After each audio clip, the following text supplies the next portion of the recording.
Thank you all for joining me again today. This is already the 5th video on the letters to the Church of Corinth. Today we will discuss the 4th chapter of the first letter. The theme will be good leadership. Leadership in the church, often a subject of debate, sometimes undeserved, but sometimes rightly so, in cases where leaders misbehave. There was a problem regarding identity in the Church of Corinth, which resulted in a crisis in leadership. Last time we heard that Paul pleaded for a horizontal organization. It shouldn't be all about church leaders, but about Christ, who lives in each and every member of the church. Paul addresses 4 things in order to solve the leadership crisis. First of all, he takes a good look at himself. He describes how he sees himself and how he deals with criticism regarding his leadership. Secondly, he raises the matter of the haughty attitude found among the leaders of Corinth.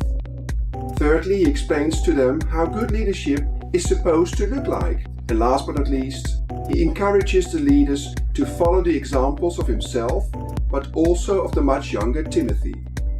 Let's start by discussing the first aspects. We read verses 1 up until 4. This is how one should regard us, as servants of Christ and stewards of the mysteries of God. Moreover, it is required of stewards that they be found faithful. But with me, it is a very small thing that I should be judged by you or by any human courts. In fact, I do not even judge myself, for I am not aware of anything against myself, but am not thereby acquitted. It is the Lord who judges me. First of all, Paul compares his type of leadership with the aspect of being a slave. It's interesting to find out that he uses 2 totally different types of slaves. The first Greek word he uses is hyperitis. This word was used for the galley slaves. With them it was all about being blindly obedient. The second word used by Paul is that of a very prominent kind of slave. In Greek he uses the word oikonomos, a slave who used to be the head of a financial department, someone who you could entrust with your valuables. If you combine these 2 meanings, you get the following 2 definitions. Being the leader in the church means blindly obeying Jesus, even this appears to be difficult and hard. And leadership in the church means that you have a very honorable assignment because God entrusts His most valuable possessions to you. He entrusts you both His Spirit and all the people He loves so much. Secondly, Paul discusses criticism. We have seen from verses 3 and 4 that Paul did not choose to even judge himself.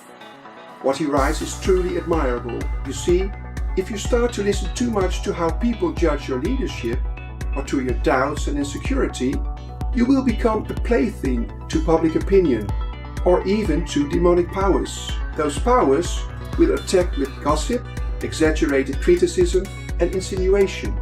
They will attack with doubt and insecurity, and will even try to tempt you to thirst for power, greed, misuse of authority, etc.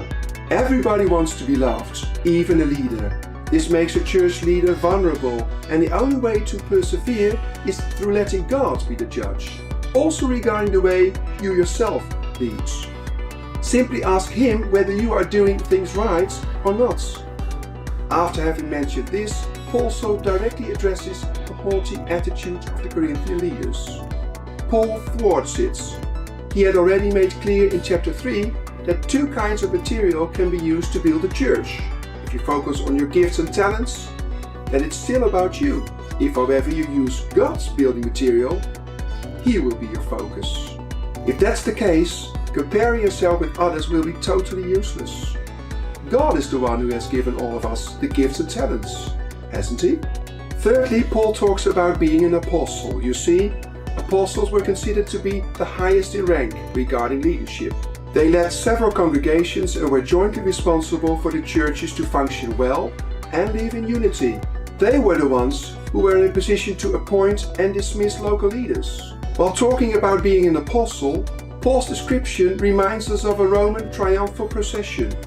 A procession in which the great leader would walk in front, and in which the most despised people would trail behind. The people who were ridiculed, and who were sometimes even condemned to death. And then Paul exclaims, "Have a look at those last people. Those are the apostles." Only if one is really humble, he or she is actually fit to be called an apostle. If you as a leader experience a lot of gossip, undeserved criticism, betrayal, humiliation, etc., you might very well consider yourself to be tested by God in order to become a good apostle. Therefore, Paul urges them to follow his and Timothy's example, and if Paul and Timothy can do it, so they can do it.